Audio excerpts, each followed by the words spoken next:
think it's just a melted piece of lead, but it just looked like it had something on it.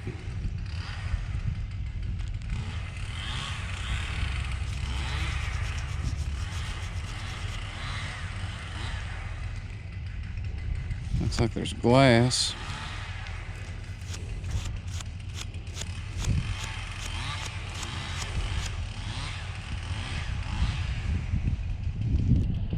I believe this was a fuse of some sort,